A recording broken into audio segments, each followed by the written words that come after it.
Interesting. Okay, Isabelle pick instead of the Rosalina. Okay, that is an interesting. Okay, yeah. Okay, fair enough. Let's see it. That surprised me because I feel like on paper Rosa would do pretty decently against Yeah. Richter, but by the looks of it, no. So let's get into the Oh, match. We're gonna see. actually, I think I understand the character pick here, because Isabelle is a character that's pretty good at edge guarding and gimping especially, Ah, and that is a huge weakness of the Belmonts in general. That forward air is massive in this matchup, and that pocket can be pretty big as well if you can manage to pocket. There we go. Oh, that was man, that so would have been a smart. burn. That was so smart, using the pocketed boomerang or the pocketed cross to be able to bring it back so that they weren't getting comboed, which that probably would have killed. Yeah, Dark Falcon kind of falling on his own sword there, but speaking of falling on his sword there, bro, there it is. Holy Water in to the S-Smash, the classic Richter combo. Now, Big Fred only has Dark Falcon at literally no percents at all. Only has 22, which was like 2 hits. Okay, maybe make it a little more, but right now, this Isabelle pick right off the bat does not seem to be working out super well, but now that, Neutral's been reset, the pace is pretty decent. I think we're going to be seeing a bit of a different game here. You can already see them getting a good bit of percent on. Yeah, for sure. We're already seeing a significantly different pace at the moment, especially because only 1 hit on Big Fred so far for this entire stock, while so far they've gotten way more of the neutral wins this entire stock. But it looks like Dark Falcon's finally, getting that pace back, bringing it back to the very good position that they had in the first stock. Oh, throwing it off there once again, getting a bit of good percent. But right now, bro, you don't need this percent. You need this kill against a player like Dark Falcon, a player who can do a ton of really solid things to you if he does not die. It's always going to be a really hard metagame for you. So if you have to keep playing like this, if you just keep pocketing that cross and throwing out some forward airs, which he's ready for, I don't think you're going to get very far. And right now, that's what we're seeing, bro. This game plan from Big Fred has not pulled them into the lead at all. And Melly's just been ready, or Dark Falcon's just been ready for it time and time again, bro. And there it is, once again, the whip. That's it. Now Falcon up to 3-1 right now, bro. It's a hard life. Yeah, and one thing we saw a lot this game is that those neutral get-ups have been getting punished very often by Dark Falcon, because Big Fred was going for a lot of those neutral get-ups and just getting hit by the Holy Water. And that Holy Water, that's a kill confirm in a bottle. Yeah, it is, man. It's a kill confirm waiting to happen right now. Speaking of waiting to happen, bro, we're Big Fred waiting for the opportunity to get this kill because it's looking like Dark Falcon could land a 3-stock potentially. As you can see, Big Fred continuing to try to cover those grounded options, trying to see where Dark Falcon's going to go, but not really getting it. Just kind of going for these hard reads that haven't really worked out super well. These neutral tools that aren't really aimed at punishing Falcon so much as anticipating him. Kind of, just I feel like honest to God, this game plan just is not working.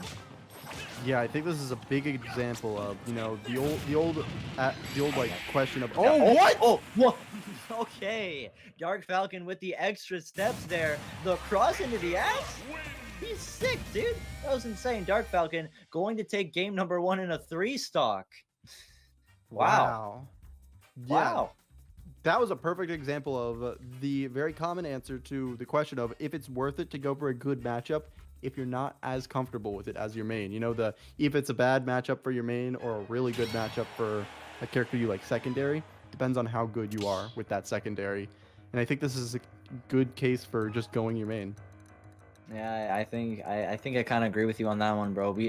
Even though it seems like the Isabelle on paper could be a better counter pick, I feel like what seems like a major lack of matchup knowledge as well as just not really playing neutral.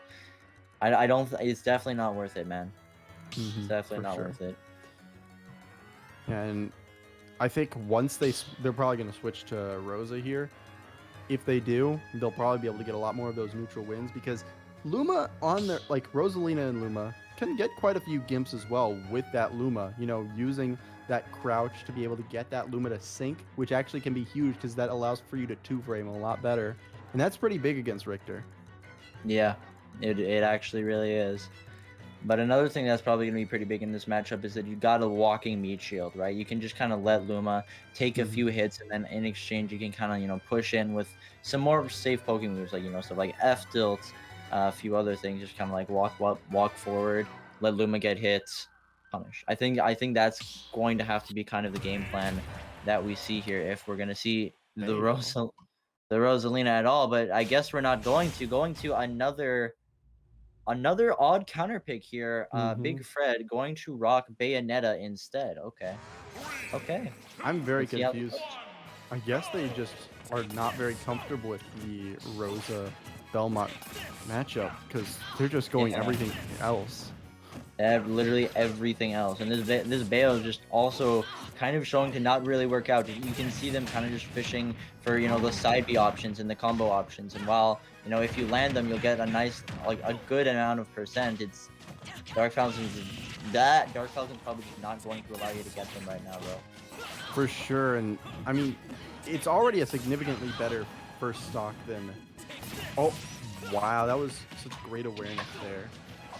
Yeah, first stock's already way better, but I mean, yeah, first stock's actually doing way better, despite a few more neutral interactions going into the favor of Dark Falcon.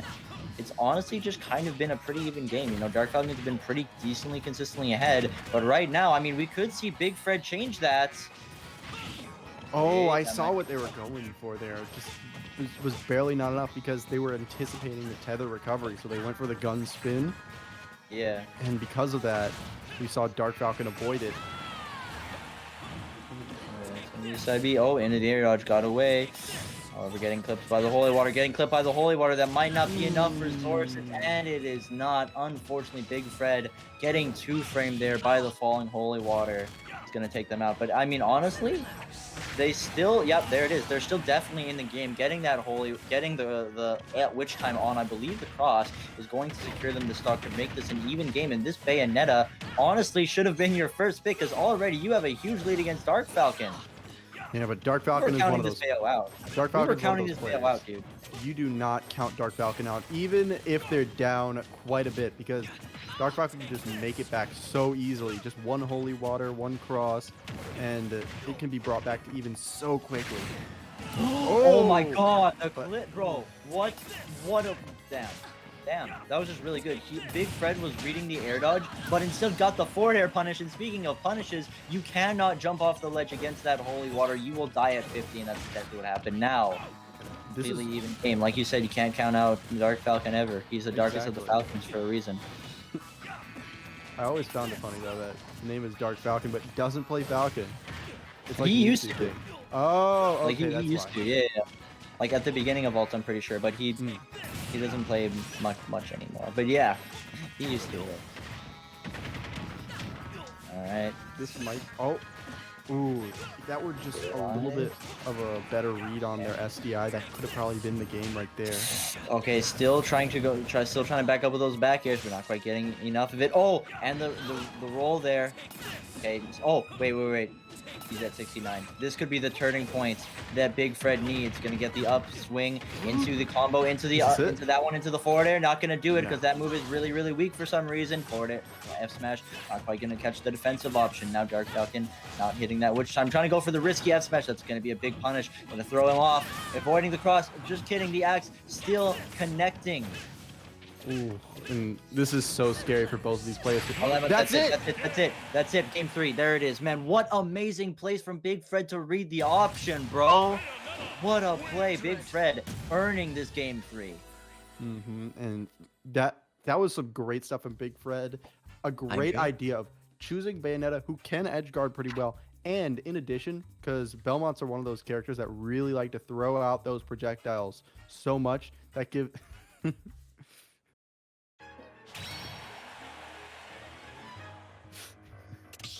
Belmonts are one of those characters that really likes to throw out those projectiles. And because Belmonts like to throw those projectiles out... Oh. Yeah, because Belmonts really like to throw those projectiles out, that gives a ton of advantage, or not advantage, a ton of opportunities for that witch time to go off. And because of that, that means that Bayonetta can really get those huge punishes. We saw 2 of those stocks were... Right? 2 of those stocks were witch time punishes, so... It's a huge thing. And also, because Dark Falcon has very good neutral, Bayonetta is not a character you need to win neutral as many times with, because you get so much off of like one interaction.